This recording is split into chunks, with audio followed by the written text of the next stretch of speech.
Hello everyone. आज class 10th के नए टॉपिक के साथ आया हूं, जो सेकंड चैप्टर है क्लास 10th का, एसिड बेसिस एंड सॉल्ट्स। तो आज शुरुआत करते हैं एसिड बेसिस एंड सॉल्ट्स की। क्लास 10th का ये टॉपिक है, देखो है क्या। चैप्टर का नाम होगा एसिड बेसिस एंड सॉल्ट्स। देखो, बात अगर हम एसिड बेसिस एंड सॉल्ट्स की करें तो बेसिकली ये होते क्या हैं? होते तो ये कंपाउंड है। Acid basis and salts basically हैं क्या? ये कंपाउंड है, हो सकता है। अच्छा, कंपाउंड क्या होता है ये तो आपने पढ़ा है कि when atoms of 2 or more elements are combined in a fixed proportion by mass to form a molecule, that molecules are known as compound। ये सारी चीजें आप क्लास 9th में पढ़ के आ गए हो, क्लास 9th में पढ़ लिया था सब कुछ। लेकिन फिर भी एसिड बेसिस सॉल्ट्स क्या हैं, कैसे हैं, थोड़ा सा बेसिक्स क्लियर करते हैं। तो क्लास 9th में सेकंड चैप्टर में पढ़ा होगा शायद आपने, is matter around us pure में बताया गया होगा कि अगर मैटर को केमिकली क्लासिफाई करते हो, ध्यान सुनना, कैसे क्लासिफाई करोगे? केमिकली। अगर आपने मैटर को केमिकली क्लासिफाई किया तो matter can be categorised into 2 category, that one pure form और इम्प्योर फॉर्म। यार, अगर मैटर का प्योर फॉर्म की बात करें या इम्प्योर फॉर्म की बात करें तो बेसिकली है क्या वो प्योर फॉर्म? तो मैटर को अगर आपने केमिकली क्लासिफाई किया तो एक तो हो गया भाई प्योर फॉर्म होगा, दूसरा हो जाएगा भाई impure form. First one is pure form and second one is impure.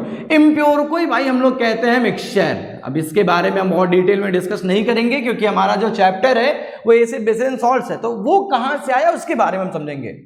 तो मैटर का प्योर फॉर्म ऑफ मैटर का क्लासिफिकेशन करोगे तो on the basis of nature of existence, कि वो नेचर में कैसे एग्जिस्ट करता है, क्या वो फ्री फॉर्म में एग्जिस्ट करता है या किसी के साथ जुड़ा हुआ है। अगर वो फ्री फॉर्म एग्जिस्टेंस है, यानी pure form of matter can be categorised into 2 category, that means free form और कंबाइंड फॉर्म। अब देखो यार, कंबाइंड का मतलब तो आप सब जानते हो यार कि जुड़ा हुआ, किसी न किसी से जुड़ा होगा। और एक चीज बहुत अच्छे से आप ये पढ़ चुके हो कि जब कभी भी एटम और एटम आपस में कंबाइंड होंगे तो मॉलिक्यूल का फॉर्मेशन करते हैं, ठीक। तो ये जो कंबाइंड फॉर्म है ना यार, इसको हम मॉलिक्यूल कहते हैं क्योंकि इसमें एटम आपस में कंबाइंड होते हैं। तो ये कंबाइंड फॉर्म ऑफ मैटर जो होगा भाई वो होगा मॉलिक्यूल्स, समझना, क्लियर। और जो फ्री फॉर्म एग्जिस्टेंस है उसे हम एलिमेंट कहेंगे।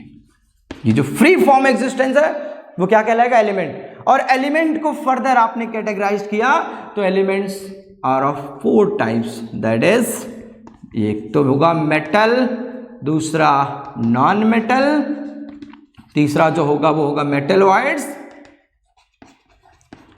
And last one is noble gas. Is it clear और नॉट? बोलो, समझ में आ रहा है कि नहीं भाई? अगर क्लियर है मतलब क्या है, इतना तो समझ में आ गया कि pure form of matter can be categorised into 2 category, that means free और कंबाइंड फॉर्म। अगर फ्री फॉर्म है तो वो तो मेटल होगा या नॉन मेटल होगा, मेटलॉइड होगा या नोबल गैस होगा। ये 4 टाइप के टोटल एलिमेंट्स होते हैं और पीरियोडिक टेबल में इनके नंबर्स 118 हैं। अब हम बात करते हैं कंबाइंड। तो कंबाइंड फॉर्म को मॉलिक्यूल्स कहते हैं and molecules can be categorised into 2 category. अब भाई एलिमेंट के डेफिनेशन बताने की जरूरत तो नहीं है ना, एलिमेंट तो क्लियर होगा ना भाई। It is the pure form of matter which is made up of similar और आइडेंटिकल एटम। भाई एलिमेंट क्या है? It is a pure form of matter which is made up of similar और identical atom and which can not be broken into its simpler component by the physical और chemical means. Physically या chemically कभी इसको तोड़ मरोड़ करके आप ये चाहो कि आयरन है उसे गोल्ड बना दो तो ये संभव नहीं है। इसका मतलब हमने क्या कहा कि भाई ये मान लो एक एलिमेंट ए है तो उसके सभी एटम्स क्या होंगे? ए होंगे। इसका मतलब वो क्या है? आइडेंटिकल एटम से मिलके बना है and which can not be broken into its simpler component by the physical और केमिकल मींस। क्लियर हुआ कि नहीं हुआ? अब हम बात करते हैं, यहां तक समझ में आ गया? चलो ठीक, अब ध्यान देना। कंबाइंड फॉर्म की बात करें तो कंबाइंड फॉर्म को हम मॉलिक्यूल कहते हैं और ये मॉलिक्यूल 2 टाइप के होंगे, एक होमोएटॉमिक और दूसरा होता है हेटेरोएटॉमिक। नाम से ही कुछ क्लियर हो रहा होगा, बोलो भाई, बोल नहीं रहे तुम लोग। देखो ध्यान देना, होमो एटॉमिक का मतलब, होमो का मतलब होता है आइडेंटिकल, या होमो का मतलब हो गया सेम एटम। अगर सेम एलिमेंट के एटम आपस में कंबाइंड होकर के मॉलिक्यूल बनाए तो वो होगा होमो एटॉमिक, और दो डिफरेंट एलिमेंट के एटम आपस में कंबाइंड होकर के मॉलिक्यूल बनाए तो वो होगा हेटेरोटॉमिक। जैसे एग्जांपल देखना, क्लोरीन और क्लोरीन आपस में कंबाइंड होकर के क्या बना लिया भाई, Cl2। हाइड्रोजन और हाइड्रोजन आपस में कंबाइंड होकर क्या बना लिया भाई, H2। ये क्या हो गया, होमो एटॉमिक। दूसरा केस अगर आप देखोगे, हेट्रो, हेट्रो का मतलब होता है डिफरेंट। हेट्रो का मतलब क्या हो गया भाई, डिफरेंट। डिफरेंट एटम आपस में अगर आप कंबाइंड हुए इन अ फिक्स प्रोपोर्शन तो इसे हेट्रो एटॉमिक कहोगे, और हेट्रो एटॉमिक ही भाई कंपाउंड होता है। बोलो समझ में आ रहा है कि नहीं आ रहा है, क्लियर है ना। तो भाई देखो, अब हेट्रोएटॉमिक है, हेट्रोएटॉमिक, हेट्रो का मतलब होगा डिफरेंट एटम। अगर डिफरेंट एटम आपस में कंबाइंड होकर के मॉलिक्यूल बनाएंगे तो उसे क्या बोलोगे भाई, हेट्रोएटॉमिक। अब ध्यान सुनना, अब हेट्रोएटॉमिक का एग्जांपल देख लो, दिमाग लगाओ, क्या है ये, H2O। भाई देखो H2O हो गया, दो डिफरेंट एलिमेंट है, अमोनिया हो गया, HCl हो गया। ये सब क्या है, डिफरेंट एटम आपस में कंबाइंड होकर के अगर मॉलिक्यूल का फॉर्मेशन करेंगे तो इससे क्या बोलोगे, कंपाउंड बोलोगे। बेसिकली हमें ये नहीं पढ़ना है, ये जो क्लास 9th में आप बेसिक पढ़ के आए हो, बट थोड़ा सा क्लियर कॉन्सेप्ट करना है कि ये एसिड बेसिस सॉल्ट्स आया कहां से, किसके बारे में है क्या बेसिकली। तो अब ये कंपाउंड को दो कैटेगरी में कैटेगराइज करेंगे, एक होगा ऑर्गेनिक कंपाउंड और दूसरा होगा इनऑर्गेनिक कंपाउंड। ध्यान देना भाई, एक होगा ऑर्गेनिक कंपाउंड और दूसरा होगा इनऑर्गेनिक कंपाउंड। बोलो समझ में आ रहा है कि नहीं आ रहा है। अब ध्यान देना, ऑर्गेनिक कंपाउंड्स वो कंपाउंड्स होते हैं which are derived from living organism. क्या होते हैं ऑर्गेनिक कंपाउंड, और डिटेल में वो अगले चैप्टर में हम डिस्कस करेंगे कार्बोनेटेड कंपाउंड में। लेकिन अभी फिलहाल के लिए those compounds which are derived from the living organism, यानी ये कहां से डिराइव्ड होंगे, लिविंग ऑर्गेनिज्म से डिराइव्ड होंगे। एलओ का मतलब हो गया लिविंग ऑर्गेनिज्म, यानी those compounds which are derived from living organism are known as organic compound, and inorganic compounds which are derived from non-living organism, and these inorganic compounds can be categorized into three categories, that is acid, bases and salts. Is it clear or not? तो basically acid basis जो salts हमें पढ़ना है ना बेटा, वो inorganic compound है, जिनके बारे में अब डिटेल में स्टडी करेंगे। बाकी और भी हैं, ऑर्गेनिक में भी एसिड आता है, बहुत सारे कंपाउंड ऐसे ऑर्गेनिक में भी हैं जो बेसिक इन नेचर होते हैं, तो उनके बारे में और डिटेल में पढ़ेंगे।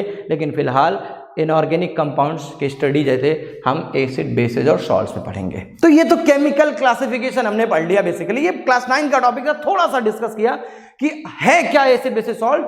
तो बेसिकली है क्या, एसिड बेसिस सॉल्ट्स क्या होते हैं, ये इनऑर्गेनिक कंपाउंड होते हैं। इतना क्लियर हुआ कि नहीं, बोलो समझ में आ रहा है, ठीक है। देखो भाई, अभी क्या हमें क्लियर कर लिया कि जो कंपाउंड्स हैं वो कंपाउंड्स ऑर्गेनिक और इनऑर्गेनिक होंगे। ऑर्गेनिक और इनऑर्गेनिक की बात करें तो ऑर्गेनिक कंपाउंड्स वो कंपाउंड्स होते हैं जो लिविंग ऑर्गेनिज्म से डिराइव्ड होंगे, इनऑर्गेनिक कंपाउंड्स वो कंपाउंड्स होते हैं जो नॉन लिविंग ऑर्गेनिज्म से डिराइव्ड होंगे। और इनऑर्गेनिक कंपाउंड्स के टाइप्स की बात करें तो उसमें हम पढ़ेंगे एसिड बेसिस एंड सॉल्ट्स। यार लेकिन एसिड बेसिस सॉल्ट्स को पढ़ने से पहले कुछ थ्योरीज हम जान लें कि एसिड बेस होते क्या हैं। तो शुरुआत करते हैं theory of acid and base. Acid base की थ्योरी क्या है समझो। देखो, एसिड बेस की जो थ्योरीज दी गई हैं वो तीन थ्योरी बेसिकली मेन है। एक है Arrhenius concept of acid base. Second जो होगा वो होगा Bronsted and Lowry concept of acid base. Third जो होगा वो होगा Lewis concept of acid and base. देखो है क्या, ये तीन थ्योरीज थी जिन्होंने एग्जैक्टली डिफाइन किया कि एसिड क्या है, बेस क्या है, समझे। तो क्लास अगर हम 10th CBSE की बात करें तो ये थ्योरी बस मेन है, बट क्लियर सारे कॉन्सेप्ट होने चाहिए, क्योंकि NTSC में, ओलंपियाड में या ISO या IMO उस सब में पूछा जाता है। तो ये कॉन्सेप्ट क्लियर होना चाहिए, जो कि भाई NTSC या 10th लेवल पे होगा तो उसमें तो ये कॉन्सेप्ट थोड़ी आएगा कि हाँ आप बस बताओ कि आरएनएस के अकॉर्डिंग एसिड या बेस क्या है। वो एसिड बेस की पूरी थ्योरीज कुछ भी पूछ सकते हैं, तो अगर कुछ भी पूछ सकते हैं तो वो कॉन्सेप्ट आपको क्लियर होना चाहिए। तो सबसे पहले अगर हम बात करें तो RNS concept of acid and base, यानी पहली थ्योरी अपन लोग के पास कौन सी है भाई, ध्यान देना, RNS concepts of acid and base, ध्यान देना। देखो आरएनएस भाई समझो ये वो साइंटिस्ट हैं जिन्होंने डिफाइन किया एक्वस मीडियम में एसिड को। इनके लिए क्या होना जरूरी है, एक्वस मीडियम का होना जरूरी है। अच्छा ये बताओ इसमें कितनों को ये क्लियर है कि एक्वस का मतलब क्या होता है? मुझे लगता है कि सबको क्लियर होगा, भाई केमिस्ट्री पढ़ रहे हो तो इतना तो जरूर समझ में आ गया होगा कि एक्वस मीडियम का मतलब होता है जो भी मीडियम हो वो वाटर होना चाहिए। एक्वस मीडियम का मतलब क्या हो गया कि मीडियम क्या होना चाहिए, वाटर एज अ मीडियम होना चाहिए, यानी एक्वस मीडियम का मतलब यही हुआ। तो यार ध्यान समझो कि आरएनएस के अकॉर्डिंग अगर हम एसिड को डिफाइन करें ना तो एसिड वो कंपाउंड्स होते हैं, ध्यान समझना कि एसिड और those compounds which when dissolved in water gives H+ ion. समझो अगर एसिड बेस थ्योरी की बात करोगे तो सबसे पहले हम समझेंगे क्या है कि एसिड्स क्या होते हैं। देखो आरएनएस कॉन्सेप्ट है, पहले हम एसिड समझेंगे फिर बेस समझेंगे। तो आरएनएस के लिए क्या होना जरूरी है भाई, जल्दी बोलो जल्दी बोलो, क्या होना जरूरी है, वाटर का होना जरूरी है। और अगर मीडियम में वाटर है तो एसिड और those compounds which when dissolved in water gives H+ ion, यानी क्या देंगे H+। बहुत सारी बुक्स में H3O पॉजिटिव आयन है, दोनों सिमिलर हैं, यानी हम कह सकते हैं कि acids are those compounds which when dissolved in water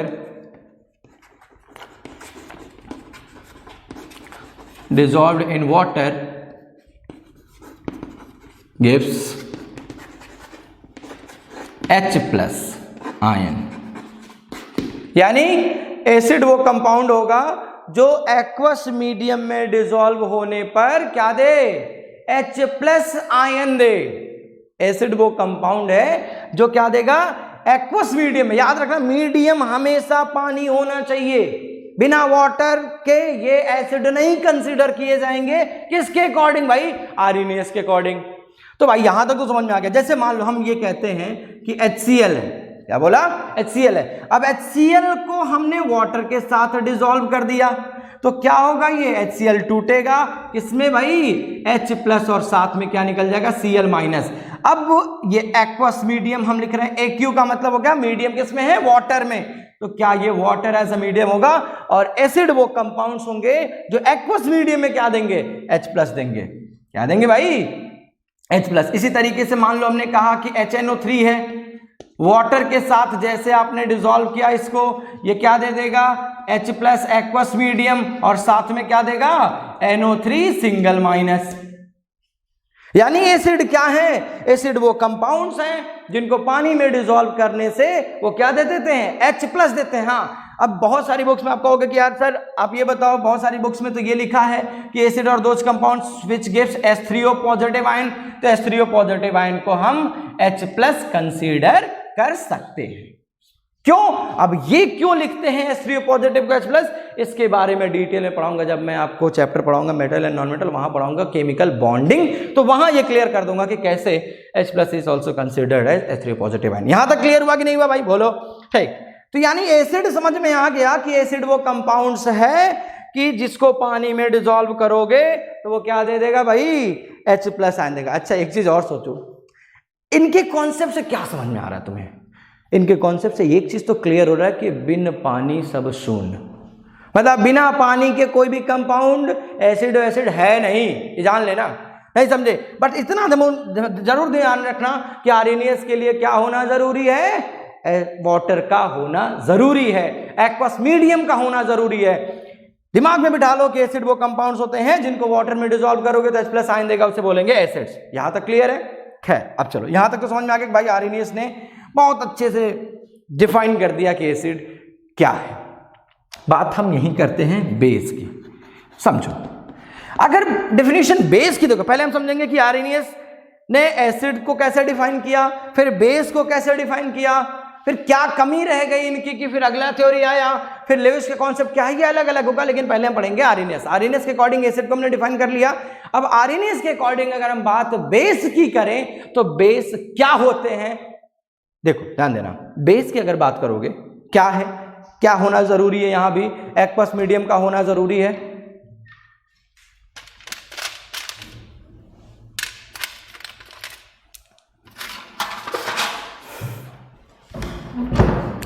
समझो, इतना समझ में आ गया ना एसिड क्या होता है। तो एसिड क्लियर होने के बाद बेस को अगर डिफाइन करना होगा तो बेस क्या होते हैं समझो पहले। बेसेस आर, ध्यान देना, बेसेस आर ऑक्साइड और हाइड्रोक्साइड, ऑक्साइड और hydroxide of metals which when dissolved in water, समझना बेटा, which when dissolved in water gives OH negative ion। बोलो आया कि नहीं? क्या समझ में आया भाई कि एसिड वो कंपाउंड्स हैं जिनको एक्वस मीडियम में आपने डिसॉल्व किया तो H+ देगा। बेस वो कंपाउंड्स हैं जिनको एक्वस मीडियम में डिसॉल्व करोगे तो क्या मिलेगा भाई, OH नेगेटिव। यानी क्या जरूरी है दोनों में, तो एक वाटर का होना जरूरी है, वहां भी वाटर का होना जरूरी है और यहां भी वो क्या है, वाटर का होना जरूरी है। यानी आर्हेनियस का जो भी कॉन्सेप्ट था वो मीडियम एक्वस रख के समझाया गया कि एक्वस मीडियम होना जरूरी है। तो बेसिस और ऑक्साइड और hydroxide of metal which when dissolved in water gives OH negative ion. जैसे दिमाग लगाना, हमने ये कहा कि NaOH है, क्या ये हाइड्रोक्साइड है? अब कुछ ऐसे होंगे कि सर ये हाइड्रोक्साइड क्या होता है, तो भाई आप क्लास 9th में वैलेंसी में पढ़ा होगा OH- को हम क्या बोलते हैं, हाइड्रोक्साइड आयन। बोलो, इसे बोलते हैं मेटल हाइड्रोक्साइड। अच्छा, दिमाग में आ रहा होगा कि सर ये ऑक्साइड क्या होता है, तो O पे 2 नेगेटिव क्या कहलाएगा भाई, ऑक्साइड होगा। बोलो, तो भाई OH नेगेटिव हाइड्रोक्साइड हो गया और O पे 2 नेगेटिव क्या हो गया, ऑक्साइड हो गया। तो मेटल का चाहे वो ऑक्साइड हो या फिर हाइड्रोक्साइड हो, जिसको वाटर में डिसॉल्व अगर आपने कर दिया तो वो क्या दे देगा, एक मेटल आयन देगा और साथ में OH नेगेटिव आयन देगा। और जो भी compound OH negative aqueous medium में डिसॉल्व करते ही दे दिए, इसका मतलब क्या समझोगे भाई, वो क्या है, बेस है। किसके अकॉर्डिंग, आर्हेनियस के अकॉर्डिंग। बोलो क्लियर है कि नहीं है? अब ध्यान सुनो। अब यानी NaOH की बात करें तो यहां एक्वस मीडियम लिखने का मतलब सबको समझ में आ गया होगा कि भाई एक्वस मीडियम का क्या मतलब है।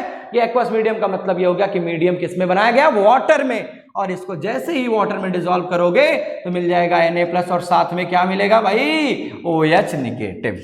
एक चीज और, मान लो इसी का हम ऑक्साइड ले लें तो फॉर्मूला लिखने तो आता होगा। मान लो हमने तुमसे कहा कि बेटा सोडियम ऑक्साइड का फॉर्मूला लिख दो, तो सोडियम ऑक्साइड का फॉर्मूला, कुछ तो ऐसे भी हैं जो ये कहेंगे सर ये कहां से आ गया, हम नहीं लिख पा रहे। तो यार लिखने के लिए क्लास 9th में आपको वैलेंसी पढ़ाई गई होगी, वैलेंसी चार्ट प्रिपेयर कराया गया होगा। उस वैलेंसी, जब तक हर एलिमेंट्स की वैलेंसी या रेडिकल्स की वैलेंसी आपको याद नहीं है, इसका मतलब आप फॉर्मूला लिख नहीं पाओगे। तो दिमाग में हमेशा रखना है कि क्या जरूरी है, वैलेंसी याद होना चाहिए। तो ये बताओ यार, सोडियम ऑक्साइड है, सोडियम ऑक्साइड का मतलब सोडियम पे चार्ज क्या होता है, 1+, ऑक्साइड पे अभी हमने बताया क्या है भाई, O पे 2-। इसका मतलब क्रिस क्रॉस मेथड आपने पढ़ा होगा, 2 यहां ले आओ, क्या लिखोगे, यहां पे Na लिखा 2O, बोलो, क्योंकि यहां O और इसकी वैलेंसी 1, तो क्या फॉर्मूला बना सोडियम ऑक्साइड का, Na2O। बोलो समझ में आ रहा है? ठीक, अब यहां हमने लिख दिया भाई Na2O, तो क्या ये ऑक्साइड ऑफ सोडियम है। अब इसको किस में डिसॉल्व करो भैया, जल्दी बोलो, वाटर में। जैसे वाटर में डिसॉल्व किया क्या मिलेगा, एक पॉजिटिव आयन मिलेगा, दैट इज मेटल आयन, साथ में क्या मिला, OH नेगेटिव आयन। तो क्या सोडियम ऑक्साइड पानी में डिसॉल्व करते ही OH नेगेटिव आयन दिया कि नहीं दिया? अगर ये दे रहा है इसका मतलब ये बेस है। समझ में आया? पक्का। चलो आगे देखते हैं। जैसे मान लो एक और है K2O। अब कहोगे कि सर इसका फॉर्मूला कैसे लिख दिया, तो भाई सेम, पोटेशियम का पॉजिटिव वैलेंसी +1 और ऑक्सीजन पे 2 नेगेटिव, क्रिस क्रॉस मल्टीप्लाई, क्या मिल गया भाई K2O। अब क्या लिखे, K2O को किस में डिसॉल्व करोगे, वाटर में, क्या मिलेगा K+ और साथ में OH नेगेटिव। लेकिन क्या ये तीनों कंपाउंड चाहे वो ऑक्साइड हो चाहे वो हाइड्रोक्साइड हो, क्या यहाँ पे KOH लिख दें, KOH को जैसे ही पानी में डिसॉल्व करोगे क्या मिलेगा K+ और साथ में OH नेगेटिव। क्या देखने को मिल रहा है कि जितने भी यहां पे हम लोगों ने कंपाउंड्स देखे, इन सभी कंपाउंड्स को वाटर में डिसॉल्व करते ही वो क्या बना लिया, OH नेगेटिव आयन बना रहा है। और अगर वो OH नेगेटिव आयन बना रहा है इसका मतलब क्या है कि वो बेस है। यानी एसिड क्या हुए, एसिड वो कंपाउंड्स होंगे जिनको एक्वस मीडियम में डिसॉल्व करते ही वो क्या दे दे, H+ दे दें। बेस वो कंपाउंड्स होंगे जिनको एक्वस मीडियम में डिसॉल्व करने पे क्या दे दें, OH नेगेटिव आयन दे दें। तो ये से आप क्या बोलोगे, बेस। बोले यहां तक समझ में आ रहा है। अच्छा एक चीज और क्लियर करो यार, बेस है, एक्वस मीडियम में डिसॉल्व किया, वो अपने आयंस में टूट गया। एक चीज ध्यान से सुनना जो मैं बोल रहा हूं कि अगर कोई कंपाउंड्स एक्वस मीडियम में डिसॉल्व करते ही अपने आयंस में टूट जाए, इसका मतलब हमेशा ध्यान रखना कि वो उसमें डिसॉल्व हो गया है, वो उसमें सॉल्युबल है, तभी वो अपने आयंस में टूट रहा है। क्लियर हुआ कि नहीं। और अगर वो अपने आयंस में टूट गया इसका मतलब वो उसमें वाटर में सॉल्युबल है। तो यहीं पे एक नया टर्म डिफाइन करेंगे, एल्कली। क्या डिफाइन करेंगे, एल्कली। तो समझो यहां तक समझ में आ गया ना, बेसिस क्या होते हैं, बेसिस वो ऑक्साइड या हाइड्रोक्साइड होते हैं जिनको वाटर में डिसॉल्व करने पे OH नेगेटिव आयन मिलेगा, यानी OH नेगेटिव आयन मिला इसका मतलब वो बेस है। और अभी हमने फिर आपको डिफाइन किया कि किसी भी कंपाउंड को एक्वस मीडियम में डिसॉल्व करने पे अगर वो अपने आयन में टूट गए तो ध्यान रखना वो वाटर में डिसॉल्व होंगे, और अगर वो वाटर में डिसॉल्व हैं इसका मतलब वाटर सॉल्युबल हुआ वो बेस, और all water soluble bases are known as alkali. बोलो क्लियर हुआ कि नहीं। तो ध्यान सुनो, बात हम किसकी कर रहे हैं, एल्कली। तो एल्कली क्या है भाई, तो एल्कली को हम क्या कह सकते हैं, all water soluble bases are known as alkali. All water soluble bases are known as alkali. बोलो समझ में आया कि नहीं, क्लियर है। तो ये था अपने पास क्या, एसिड और बेस के कॉन्सेप्ट्स किसके लिए, आर्हेनियस की थ्योरी के अकॉर्डिंग। आर्हेनियस ने क्या डिफाइन किया, सबको क्लियर हो गया। आर्हेनियस के लिए सबसे ज्यादा जरूरी क्या है, जल्दी बोलो, कुछ समझ में ना आए तो समझ में रखो क्या, कि पानी का होना जरूरी है। एक्वस मीडियम मिल गया, और एक मिला एसिड, बेस। एसिड वो कंपाउंड होगा जो H+ देगा एक्वस मीडियम में, बेस वो कंपाउंड होगा जो OH नेगेटिव देगा एक्वस मीडियम में। बोलो समझ में आया। और उसी के अकॉर्डिंग हमने एल्कली को भी डिफाइन किया कि एल्कली वो कंपाउंड्स होते हैं जो वाटर सॉल्युबल बेस बनाते हैं। तो यहां तक समझ में आ गया कि नहीं। तो ये आर्हेनियस की थ्योरी थी, ठीक। अच्छा ये बताओ, ठीक है, समझ में आ रहा है क्या, यार आर्हेनियस की ये थ्योरी है, क्लियर हो गया, बहुत बढ़िया।